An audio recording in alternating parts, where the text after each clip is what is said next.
Hello friends, எல்லோருக்கும் வணக்கம். Welcome to young investor channel. Actually markets பார்த்துருப்பீங்க. மார்க்கெட் இன்னைக்கு வந்து பார்த்தீங்கன்னா ஒரு கம்பேக் கொடுத்துச்சு காலையில். ஸோ நிஃப்டி, சென்செக்ஸ் எல்லாமே ஒரு பாசிட்டிவ் ட்ரெண்டில் ஓப்பன் ஆனாங்க. ஆனால் வந்து பார்த்தீங்கன்னா அது அப்படியே தலைகீழ மாறிடுச்சு கொஞ்சம் நேரத்தில். ஸோ நிஃப்டி வந்து பார்க்கும்போது இப்போ 23,522 பாயிண்ட்ஸில் ட்ரேட் ஆகுது. ஒரு ஃப்ளாட் ட்ரெண்டில் இருக்குது. ஒரு 10 பாயிண்ட்ஸ் நெகட்டிவ் போகுது, ஒரு 10 பாயிண்ட் பாசிட்டிவ் போகுது. அந்த ட்ரெண்டில் மாறி மாறி வருது. பேங்க் நிஃப்டி 537 பாயிண்ட்ஸ் நெகட்டிவ்ல ட்ரேட் ஆகுது. 48,965 பாயிண்ட்ஸில் இருக்குது. சென்செக்ஸ் மட்டும் பாசிட்டிவ்ல இருக்கிறாங்க ஒரு 50 பாயிண்ட்ஸு. 77,670 பாயிண்ட்ஸ் அந்த ரேஞ்சில் சென்செக்ஸ் பாசிட்டிவ்ல ட்ரேட் ஆகுது. ஸோ மார்க்கெட் பார்க்கும்போது நிஃப்டி வந்து பார்த்தீங்கன்னா ஒரு ஃப்ளாட் ரனில் இப்போதைக்கு இருக்கிறாங்க. நான் ரெக்கார்ட் பண்ணுறது டைம் பார்க்கும்போது 1:15 நான் ரெக்கார்ட் பண்ணுறேன். இந்த டைம் வந்து நிஃப்டி ஃப்ளாட்டாக இருக்காங்க, பேங்க் நிஃப்டி நெகட்டிவாக இருக்காங்க, சென்செக்ஸ் ஒரு 50 பாயிண்ட்ஸ் பாசிட்டிவ்ல இருக்கிறாங்க. ஃபஸ்ட்டு பார்த்தீங்கன்னா இன்றைக்கி டிசிஎஸ் ஒரு நல்ல ட்ரெண்டில் தான் ட்ரேட் ஆகிட்டு இருக்கு. 6% கிட்ட டிசிஎஸ் பாசிட்டிவ்ல இருக்கிறாங்க. 4,284 ரூபா அந்த ரேஞ்சில் டிசிஎஸ் ட்ரேட் ஆகிட்டு இருக்கு. 6 பாயிண்ட்ஸ் பக்கம் பாசிட்டிவ்ல இருக்குது. ஸோ டிசிஎஸோட ரிசல்ட்ஸ் நேற்று வந்து பார்த்துருந்தோம். ஸோ ஒரு பக்காவான ரிசல்ட்ஸ் நேற்று போஸ்ட் பண்ணியிருந்தாங்க. ஸோ இதை பேஸ் பண்ணி ஐடி கம்பெனிஸ் எல்லாமே பார்த்தீங்கன்னா இன்றைக்கி பக்காவாக ட்ரேட் ஆகுது. மார்க்கெட்டில் எல்டிஎம் என்ட்ரி வந்து 4% மேலே பாசிட்டிவ்ல இருக்குது. டெக் மஹேந்திரா 3% பாசிட்டிவ்ல ட்ரேட் ஆகுது. விப்ரோ 300 மேலே ட்ரேட் ஆகுது, 3% பாசிட்டிவ். அதே மாதிரி இன்ஃபோசிஸும் 3% பாசிட்டிவ். 1,974 ரூபாவில் இன்ஃபோசிஸ் ட்ரேட் ஆகுறாங்க. ஹெச்சிஎல் டெக்னாலஜிஸ் பார்க்கும்போது 2.5% அப்பு. பெர்சிஸ்டன்ட் சிஸ்டம், எம்ஃபோசிஸ் இந்த மாதிரிப்பட்ட ஐடி கம்பெனிஸும் பாசிட்டிவ்ல தான் இருக்குது. ஸோ டிசிஸோட ரிசல்ட்ஸ் நல்லா இருந்த பேசிஸில், ஸோ அப்கமிங் ஐடி கம்பெனிஸோட ரிசல்ட்ஸும் நல்லா இருக்கும் அப்படிங்கிற பேசிஸில் இன்றைக்கி பாசிட்டிவ்ல இருக்குது. பட் ஆக்சுவலி இது கண்டினியூ ஆகுமா ஆகாதுங்கிறது அதே ஐடி கம்பெனிஸ் கையில் தான் இருக்குது. அவங்க நல்ல ரிசல்ட்ஸ் போஸ்ட் பண்ணாங்கன்னா பாசிட்டிவ் ட்ரெண்ட் கண்டினியூ ஆகும். அதே நெகட்டிவ் ரிசல்ட்ஸ் போஸ்ட் பண்ணாங்கன்னா ஸ்டாக் கீழே போகும். ஸோ அது மட்டும் இல்லாமல் டிசிஎஸோட சிஓஆட் இருக்கிற கீர்த்திவாசன் என்ன சில அப்டேட் சொல்லியிருந்தாரு. இந்த ஆர்டிஃபிஷியல் இன்டெலிஜென்ஸ்னால பார்த்தீங்கன்னா ஜாப் குறையல, ஜாப் வந்து இன்க்ரீஸ் ஆகுது அப்படின்னு சொல்லியிருந்தாங்க. நெக்ஸ்ட்டு வருகின்ற குவார்ட்டரில், அதாவது நெக்ஸ்ட் குவார்ட்டரில் வந்து அதிக அளவில் அந்த ஆர்டிஃபிஷியல் இன்டெலிஜென்ஸ் பேஸ்ட் ப்ராஜெக்ட்ஸை வந்து நாங்கள் வந்து அக்யூர் பண்ணி அந்த செக்மெண்ட்டில் ஃபோக்கஸ் பண்ணுவோம் அப்படின்னு சொல்லி அப்டேட் கொடுத்துருந்தாங்க. ஸோ அது மட்டும் இல்லாமல் அந்த கம்பெனி வந்து 600 ஆர்டிஃபிஷியல் இன்டெலிஜென்ஸ் ப்ராஜெக்ட் வந்து மேனேஜ்மெண்ட் பண்ணுறோம் அப்படின்னு சொல்லி அப்டேட் கொடுத்துருக்காங்க. ஸோ ஓவரால் இது வந்து டிசிஎஸை பொறுத்த வரைக்கும் அப்டேட்டு 6% பக்கம் பாசிட்டிவ்ல இருக்கிறாங்க. ஸோ நெக்ஸ்ட்டு பார்த்தீங்கன்னா அந்த 2 கேமிங் கம்பெனிஸ், ஒன்று வந்து பார்த்தீங்கன்னா டெல்டா கார்பரேஷன், இன்னொன்று வந்து நசரா டெக்னாலஜிஸ். இதில் வந்து ஃபஸ்ட்டு நசரா டெக்னாலஜிஸ் பார்க்கும்போது இன்றைக்கி 7% பாசிட்டிவ் போனாங்க. 1,077 ரூபா போனது, இப்போ 973 ரூபாவில் ட்ரேட் ஆகுது. இன்றைக்கி மட்டுமே 7% பாசிட்டிவ் போனது, இப்போ 1.5% நெகட்டிவ்ல ட்ரேட் ஆகுது. டெல்டா கார்பரேஷன் இன்றைக்கி வந்து பார்த்தீங்கன்னா 14% அப்பர் சர்க்கியூட், 131 ரூபா போனது, கடைசியில் இப்போ 120 ரூபாவில் ட்ரேட் ஆகுது. கிட்டத்தட்ட 5% பாசிட்டிவ்ல இருக்கிறாங்க. ஸோ இந்த ஏற்ற இறக்கங்களுக்கு ரீசன் அப்படின்னு சொல்லி பார்க்கும்போது சுப்ரீம் கோர்ட் வந்து இவங்களுக்கு tax demand, which means GST show cause notice கொடுத்துருந்தாங்க. ஃபஸ்ட்டு ஒரு டேக்ஸ் டிமாண்டு அதே 1 லட்சம் கோடிக்கு மேலே இருந்து இப்போ வந்து பார்த்தீங்கன்னா அடிஷ்னலாட்டு ஒரு 1.12 லேக் வந்து அடிஷனாட்டு ஷோகாஸ் நோட்டீஸ் இஷ்யூ பண்ணப்போ அது வந்து எவ்வளோ ஆயிடுச்சுன்னா டோட்டலாட்டு 2.3 லேக் மாறிடுச்சு. அந்த tax demand notice 2.3 lakh penalty நீங்கள் வந்து கட்டணும் அப்படின்னு சொல்லி கிட்டத்தட்ட ஒரு 71 ஆன்லைன் கேமிங் கம்பெனிஸ்க்கு வந்து பார்த்தீங்கன்னா இஷ்யூ பண்ணியிருக்காங்க நோட்டீஸை. ஸோ ஆனால் ஆக்சுவலி இந்த கேமிங் கம்பெனிஸ்லாம் சுப்ரீம் கோர்ட்டுக்கு போயிருக்காங்க. சுப்ரீம் கோர்ட் என்ன பண்ணிட்டாங்கன்னா அந்த ஷோகாஸ் நோட்டீஸை இப்போதைக்கு வந்து அந்த டேக்ஸ் அத்தாரிட்டிஸ் அனுப்புனதை வந்து நிறுத்தி வச்சிருக்காங்க. ஸோ ஆக்சுவலி 28% டேக்ஸ் வந்து பார்த்தீங்கன்னா அந்த கேமிங் கம்பெனிஸ் மேலே போடுறாங்க. ஸோ ஆல்ரெடி மே 2023 இவங்க கர்நாடகா ஹைகோர்ட்டும் பார்த்தீங்கன்னா இந்த நோட்டீஸ் எல்லாமே ஸ்குவாஷ் பண்ணியிருந்தாங்க. ஸோ இப்போ வந்து பார்த்தீங்கன்னா சுப்ரீம் கோர்ட்டு இவங்களுக்கு ஒரு ரிலீஃப் கொடுத்த பேசிஸில் இன்றைக்கி இந்த கேமிங் கம்பெனிஸ் எல்லாமே மார்க்கெட்டில் பாசிட்டிவ் ட்ரெண்டில் இருக்கிறாங்க. Next IGL, Mahanagar Gas Limited, Adani Total Gas, இது எல்லாமே இன்றைக்கி மார்க்கெட்டில் ஃபோக்கஸில் இருந்து. ரீசன் அப்படின்னு சொல்லி பார்க்கும்போது ஃபஸ்ட்டு எம்கே குளோபல் ஃபினான்ஷியல், இது ஒரு 34% இந்த ஐஜிஎல்லும் எம்ஜிஎல்லும் மேலே போகும்.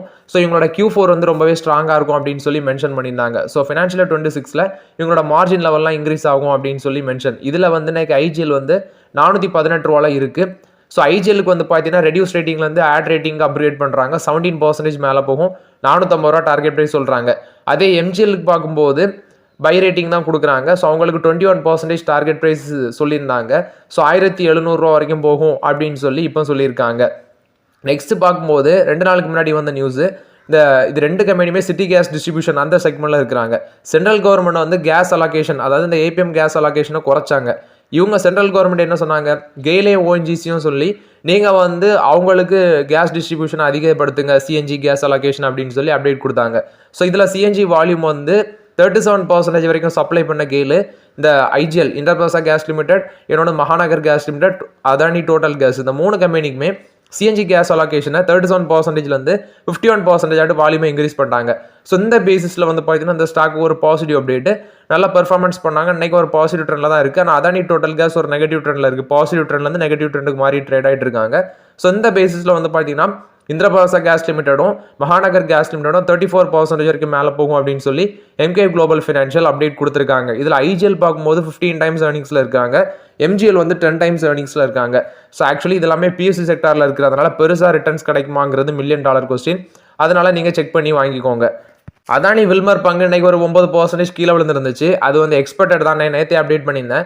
ஆக்சுவலி ப்ரொமோட்டர் என்டிட்டி வந்து பார்த்தீங்கன்னா 20% ஆஃப் ஸ்டேக் வந்து ஆஃபர் ஃபார் சேலை டைல்யூட் பண்ண பேசிஸில் வந்து அந்த ஸ்டாக் அன்னைக்கு 9% அடிச்சிருக்காங்க. ஸோ வேற பெருசாக ஒன்றும் ரீசன்ஸ் கிடையாது. அதில் இன்னொருத்தர் கேட்டிருக்காரு, அப்புறம் அந்த கோல் இந்தியாவை கன்சிடர் பண்ணலாமா அப்படின்னு சொல்லி இப்போ இருக்க ட்ரெண்ட்ல அப்படின்னு சொல்லி கேட்டிருக்காரு. ஸோ இப்போ இருக்க ட்ரெண்ட்ல அந்த பிஎஸ்சி செக்டர் ஸ்டாக்ஸில் பெருசாக ஸ்டேக் எடுக்கிறது கொஞ்சம் பெருசாக ரிட்டர்ன்ஸ் கிடைக்காத மாதிரி இருக்குது. இப்போ இருக்க ட்ரெண்டில் மார்க்கெட் ஒரு நல்ல சுச்சுவேஷனுக்கு வரட்டு, அதுக்கப்புறம் அந்த வேல்யூ கம்மியாக இருக்கிற பிஎஸ்சி செக்டார் ஸ்டாக்கை போய் டிஸ்கஸ் பண்ணலாம்.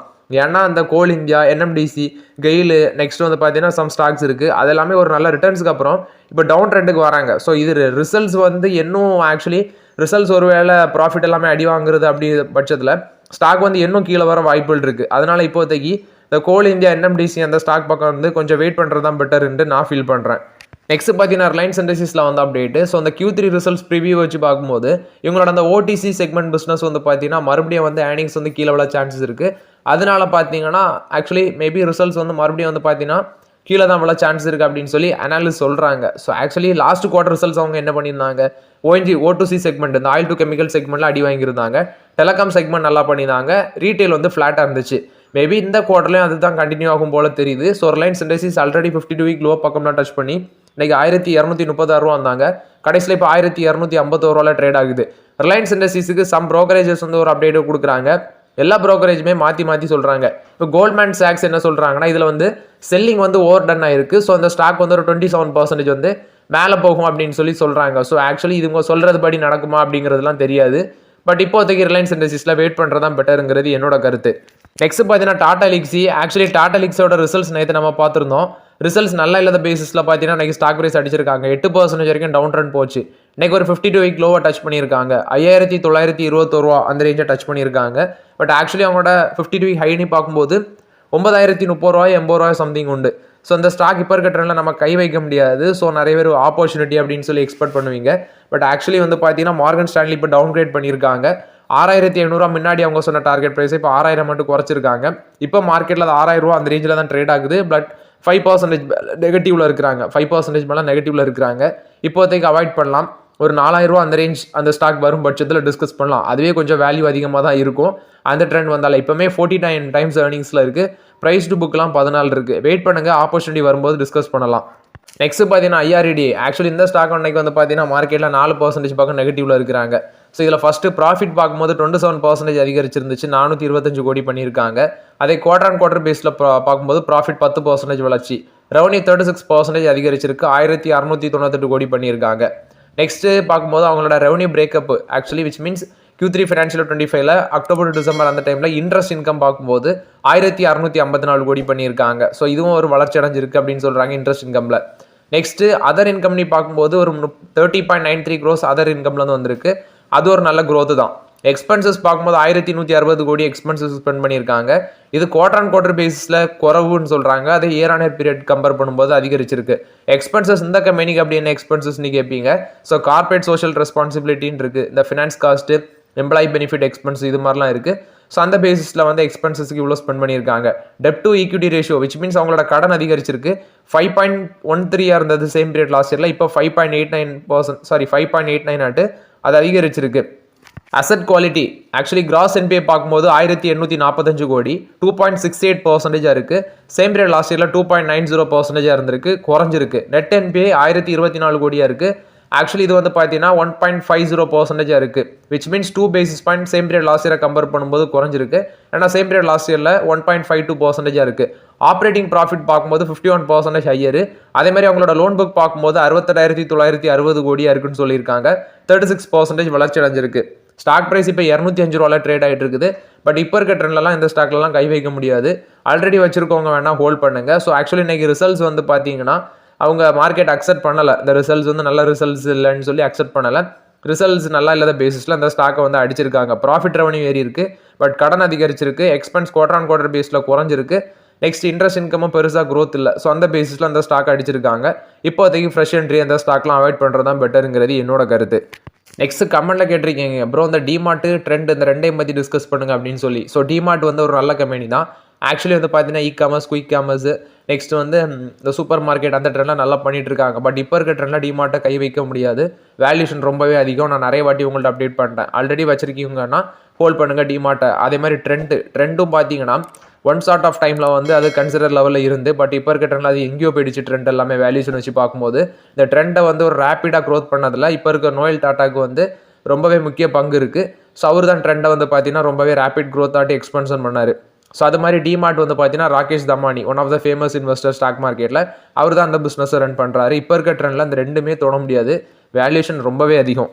பேங்க் நிஃப்டி எடுத்து பார்த்தீங்கன்னா first AU small finance bank மட்டும் தான் பேங்க் நிஃப்டியில் பாசிட்டிவ்ல இருக்கிறாங்க. HDFC bank, Kotak Mahindra bank, Canara bank இதெல்லாமே ஒரு 1% நியர் வந்து நெகட்டிவ்ல ட்ரேட் ஆகிட்டு இருக்காங்க. ஸோ ஹெச்டிஎஃப்சி பேங்க் பார்க்கும்போது 1663 அந்த ட்ரெண்டில் இருக்குது.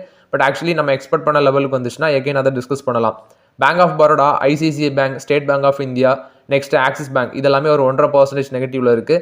Federal Bank, IDFC First Bank, Punjab National Bank, IndusInd Bank இதுவும் பார்த்தீங்கன்னா ஒரு 2% பக்கம் நெகட்டிவ்ல இருக்குது. இதில் ஃபெடரல் பேங்க் 190 வந்திருக்காங்க. பட் ஆக்சுவலி நம்ம கடைசி கன்சிடரேஷன் லெவலில் வந்து 160 to 150, 160 to 150 அதாவது 150 ரூபாலேருந்து 160 ரூபா அந்த ட்ரெண்டுக்குள்ளே வரும்போது ஃபெடரல் பேங்கை பார்க்கலாம். இப்போதே வெயிட் பண்ணுங்கள். ஐடிஎஃப்சி ஃபர்ஸ்ட் பேங்க் 61 ரூபா அந்த பக்கம் வந்துடுச்சு. ஸோ ஐடிஎஃப்சி ஃபர்ஸ்ட் பேங்கையும் ஸ்லோவாக ஃபோக்கஸ் பண்ணுங்கள். இண்டஸ்இண்ட் பேங்க் 940 வரைக்கும் வந்தாங்க. இப்போ 943ல் ஒரு 4% பக்கம் இண்டஸ்இண்ட் பேங்க் நெகட்டிவ்ல ட்ரேட் ஆகுது. ஸோ இண்டஸ்இண்ட் பேங்கையும் ஃபோக்கஸ் பண்ணிக்கோங்க. ஸ்லோவாட்டே யூஸ் பண்ணிக்கோங்க. மேபி ரிசல்ட்ஸ் வந்து பேங்க் ஸ்டாக்ஸோட ரிசல்ட்ஸ் வந்து நல்லா இல்லை அப்படிங்கிற பட்சத்தில் பேங்க் ஸ்டாக்ஸ் இன்னும் அடி விடும். அதனால ஸ்லோவாகவே யூஸ் பண்ணிக்கோங்க. டெக்னாலஜி, மீடியா இந்த 2 செக்டார் தான் பாசிட்டிவ்ல இருக்குது டெரிவேட்டிவ் மார்க்கெட்டில் பார்க்கும்போது. ரிமைனிங் எல்லாமே பார்த்தீங்கன்னா அடி. இதில் ஃபார்மா தான் 2% மேலே நெகட்டிவ்ல அடி வாங்கியிருக்கு. ரிமைனிங் இந்த 2 செக்டாரும் வந்து பார்த்தீங்கன்னா பாசிட்டிவ்ல இருக்கிறாங்க. நெக்ஸ்ட் பார்த்தீங்கன்னா ஒரு 4 ஸ்டாக்ஸ். ஃபர்ஸ்ட் வந்து பார்த்தீங்கன்னா பவர் ஃபைனான்ஸ் கார்பரேஷன். இது நிறைய பேர் கேட்டிருந்தீங்க கீழே மாற போயிட்டே இருக்கு, க்ரோத் இல்லை அப்படின்னு சொல்லி. ஸோ நல்லா புரிஞ்சுக்கோங்க. Actually election results, parliament election results June 2 4 தெரியல, எனக்கு மறந்து போச்சு. அந்த டைமில் வந்துச்சு. அப்போ மார்க்கெட்டில் பயங்கர அடி. ஏன்னா யாருக்குமே மெஜாரிட்டி கிடைக்காத பேசிஸில் பயங்கர அடி. ஸோ அந்த அடியில் வந்து பார்த்தீங்கன்னா இந்த பிஎஃப்சி, ஆர்இசி நான் கன்சிடர் பண்ணேன். பிஎஃப்சி வந்து 400 ரூபா சம்திங்கில் இருந்து ஆர்இசி லிமிடெட் 440 சம்திங்கில் யூஸ் பண்ணேன். ஸோ ஆர்இசி லிமிடெட் அதுலேருந்து பார்த்தீங்கன்னா கிட்டத்தட்ட 600 ரூபா பக்கம் தாண்டி வந்துச்சு. 654 ரூபா நினைக்கிறேன் அவங்களோட 52 வீக் ஹை. கிட்டத்தட்ட ஆமாம் 654 ரூபா REC limited 52 week high. So இது எல்லாமே எவ்வளோ எந்த டைமில் நடந்துன்னா அந்த எலெக்ஷன் ரிசல்ட் ஜூனில் இருந்து, விச் மீன்ஸ் ஒரு அக்டோபர் இந்த காலகட்டத்துக்குள்ள தான் இந்த க்ரோத் இருந்துச்சு. கிட்டத்தட்ட 200 ரூபா பக்கம் ஆர்இசி லிமிடெட் மேலே போனாங்க. அதே மாதிரி பவர் ஃபைனான்ஸ் கார்பரேஷனும் பார்த்தீங்கன்னா 400 சம்திங்கில் கன்சிடர் பண்ணால் 580 வரைக்கும் போயிட்டு இப்போ டவுன் ட்ரெண்டில் இருக்கிறாங்க மார்க்கெட் வீக்காக இருக்கிற பட்சத்தில். ஸோ மேபி ரிசல்ட்ஸ் நல்லா பண்ணாங்கன்னா அந்த ஸ்டாக்ஸ் ரெண்டுமே மேலே போக பாசிபிலிட்டிஸ் இருக்குது. ஸோ பிஎஃப்சி அண்ட் ஆர்இசி வந்து பார்த்தீங்கன்னா ஒரு நல்ல ரேஞ்சில் தான் இருக்குது. இப்போ இன்றைக்கும் ஆர்இசி லிமிடெட் 5% பக்கம் டவுன் ட்ரெண்டில் இருக்குது. பவர் ஃபைனான்ஸ் கார்பரேஷன் 2% மேலே நெகட்டிவ்ல இருக்குது. ஸோ இந்த ரெண்டுமே ஃபோக்கஸ் பண்ணுறது பெட்டருங்கிறது என்னோட கருத்து. நெக்ஸ்ட் என்டிபிசி ஒரு பவர் செக்டரில் இருக்கிறாங்க. இந்தியாவில் one of the largest power generating கம்பெனியாக இருக்கிறாங்க. 313 ரூபா அன்னைக்கு வந்திருக்கு. 2% மேலே நெகட்டிவ்ல இருக்குது. என்டிபிசி நான் 330 ரூபா கன்சிடர் பண்ணி 400 ரூபா தாண்டி போயிட்டு இப்போ மறுபடியும் அதே லெவலுக்கு வந்திருக்கு. ஸோ என்டிபிசி வந்து பார்த்தீங்கன்னா ஒரு நல்ல ஸ்டாக் தான். இதில் கடன் அதிகமாக இருக்குன்னு நிறைய பேர் கேட்டிருந்தீங்க. அதுக்கு ரீசன் பார்க்கும்போது பவர் செக்டார் பேஸ்ட் கம்பெனிஸ் எடுத்து பார்த்தீங்கன்னா எல்லாருக்குமே டெப்ட் டு ஈக்விட்டி ரேஷியோ அதிகமாக தான் இருக்கும். ஏன்னா அதுக்கு ரீசன் பார்க்கும்போது அவங்களுக்கு கேபிட்டல் அதிகமாக தேவைப்படும். இப்போ பவர் கம்பெனிஸ்லாம் போட்டோம்னா லேசிப்பட்ட காரியம் இல்லை. நீங்கள் என்ஹெச்பிசிலாம் எடுத்து பாருங்கள், அவங்களுக்கு ஒரு ஃப்ளட் வந்து அஃபெக்ட் ஆகுது அப்படிங்கிற பட்சத்தில் கேபிட்டல் அதிகமாக தேவைப்படும் பவர் கம்பெனிஸுக்கு. அந்த பேசிஸில் தான் டெப்ட் அதிகமாக இருக்கு தர. பட் பயப்பட அளவுக்கு என்டிபிசியில் பெருசாக ஒன்றும் இல்லை. நாட்கோ ஃபார்மா, ரெட்டிஸ் இது ரெண்டுமே இன்னைக்கு நெகட்டிவ்ல தான் இருந்துச்சு. ஆக்சுவலி ரெட்டிஸ் பார்க்கும்போது 1350 சம்திங்கில் ட்ரேட் ஆகிட்டு இருந்துச்சு. நாட்கோ ஃபார்மா 1255 அந்த ரேஞ்சில் ட்ரேட் ஆகிட்டு இருந்துச்சு. ரெட்டிஸும் 1.5% கிட்ட நெகட்டிவ், நாட்கோ ஃபார்மா 2.5% நெகட்டிவ்ல இருந்துச்சு. ஸோ இது ரெண்டுமே யூஸ் பண்ணிக்கோங்க. ஸோ பொறுமையாட்டி யூஸ் பண்ணிக்கோங்க. மேபி ஸ்டாக் ப்ரைஸ் இறங்க பாசிபிலிட்டிஸ் இன்னும் அதிகமாக இருக்குது. ஒன்ஸ் இந்த மார்க்கெட் ட்ரெண்ட் இப்படி வீக் ட்ரெண்ட்லேயே கண்டினியூ ஆகுச்சுன்னா இன்னும் அடிப்பாங்க. அதே ரிசல்ட்ஸ் கொஞ்சம் ஒரு வேளை சொதப்புது அப்படிங்கிற பட்சத்தில் இன்னும் அடி விடும். அதனால பொறுமையாக அந்த 2 ஸ்டாக்லையும் யூஸ் பண்ணிக்கங்கிறது என்னோட கருத்து. பட் ரிசல்ட்ஸில் அடி வாங்குமா அப்படின்னு எனக்கு தெரியல. இந்த ருப்பி டிப்ரிசியேஷனால இந்த ஐடி கம்பெனிஸ், ஃபார்மா கம்பெனிஸில் கண்டிப்பாக பெனிஃபிட் இருக்கும்.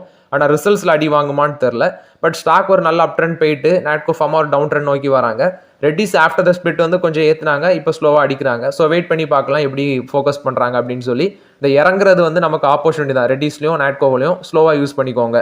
Next IOB. ஆக்சுவலி இன்றைக்கி ஒரு நல்ல பெர்ஃபார்மன்ஸ் மார்க்கெட்டில் கொடுக்கும் அப்படின்னு சொல்லி எக்ஸ்பெக்ட் பண்ண ஐஓபியில் 48.97 அந்த ரேஞ்சில் இருக்குது. 48.97 ரூபா. இது 24 ரூபாய்க்கு கன்சிடர் பண்ணது. இவங்க வந்து பார்த்தீங்கன்னா 60 ரூபாலாம் தாண்டி போனாங்க. இப்போ 49 ரூபா இருக்குது மார்க்கெட் வேல்யூ. இந்த ஸ்டாக் இன்னைக்கு வந்து பாசிட்டிவ் ட்ரெண்ட் தான் போகும் அப்படின்னு சொல்லி நான் எக்ஸ்பெக்ட் பண்ணேன். ரீசன் பார்க்கும்போது ஒரு 46 என்பிஏ அக்கௌண்ட்ஸை வந்து பார்த்தீங்கன்னா அவங்க விற்கிறாங்க 11,500 கோடிக்கு. ஸோ ஆக்சுவலி இன்னைக்கு வந்து 2% நெகட்டிவ்ல தான் ட்ரேட் ஆகுறாங்க. கிட்டத்தட்ட 46 நான் பெர்ஃபார்மிங் அசட்ஸ் அந்த என்பிஏ அக்கௌண்ட்டை வந்து 11,500 கோடிக்கு நாங்கள் விற்கிறோம் அப்படின்னு சொல்லி இந்தியன் ஓவர்சீஸ் பேங்க் அப்டேட் கொடுத்துருக்காங்க. நெக்ஸ்ட் வந்து பார்த்தீங்கன்னா எல்என்டியோட இந்த எஸ்என் சுப்பிரமணியம் இவர் வந்து என்ன சொல்லியிருந்தாருன்னா, ஆக்சுவலி வந்து எம்ப்ளாயிஸ் வந்து சண்டே வந்து ஒர்க் பண்ணணும், சண்டே வீட்டில் வந்து எவ்வளோ நேரம் தான் ஒய்ஃப் ஃபேஸே பார்த்துட்டு இருக்க முடியும் அப்படின்னு சொல்லி ஒரு அப்டேட் நேற்று சொல்லியிருந்தாரு. ஸோ ஆக்சுவலி வீக்லி வந்து 90 ஹவர்ஸ் ஒர்க் பண்ணணும் அப்படின்னு சொல்லி. ஸோ இப்போ ஆக்சுவலி அவரோட ஃபினான்ஷியல் 24 அவரோட சேலரி பார்க்கும்போது 51 crores. ஃபினான்ஷியல் 24 அவரோட சேலரி 51 crores. ஆக்சுவலி இது வந்து மீடியன் சேலரி விச் மீன்ஸ் எம்ப்ளாயிஸோட மீடியன் சேலரி அப்படின்னு பார்த்தீங்கன்னா அது எவ்வளோ இருக்கும். ஆனால் அதனால தான் சொல்கிறது, ஆக்சுவலி தலைமை பொறுப்பில் இருக்கவங்க எதுனாலும் சொல்லுவாங்க. அதே ஈக்குவல் சேலரி வந்து ஈக்குவல் சேலரிட்டாலும் அதில் பாதிக்கு பாதி வந்து எம்ப்ளாயிஸுக்கு கொடுப்பாங்களாங்கிறது $1 million கொஸ்டின். அதுவும் இல்லாமல் 90 ஹவர்ஸ் ஒர்க் பண்ணுறதுங்கெல்லாம் ரொம்பவே கொடுமையான விஷயம். அது இல்லாமல் நிறைய ஆக்டர்ஸ் எல்லாமே ரியாக்ட் பண்ணியிருந்தாங்க, மென்டல் ஹெல்த் என்ன ஆகும் அப்படின்னு சொல்லி. இப்படி வேலை செஞ்சால் நம்மளோட ஃபிசிக்கல் ஹெல்த் மட்டும் இல்லாமல் மென்டல் ஹெல்த்தும் அஃபெக்ட் ஆகும்னு சொல்லியிருந்தாங்க. ஸோ ஓகே ஃப்ரெண்ட்ஸ், ஆக்சுவலி இந்த வீடியோவில் சில இம்பார்ட்டன்ட் அப்டேட்ஸ் எல்லாமே டிஸ்கஸ் பண்ணோம். இந்த வீடியோ உங்களுக்கு பயனுள்ளதாக இருக்கும்னு நினைக்கிறேன். பயனுள்ளதாக இருந்துச்சுன்னா லைக் பண்ணுங்கள், சப்ஸ்கிரைப் பண்ணுங்கள், கமெண்ட் பண்ணுங்கள். Okay friends, thank you.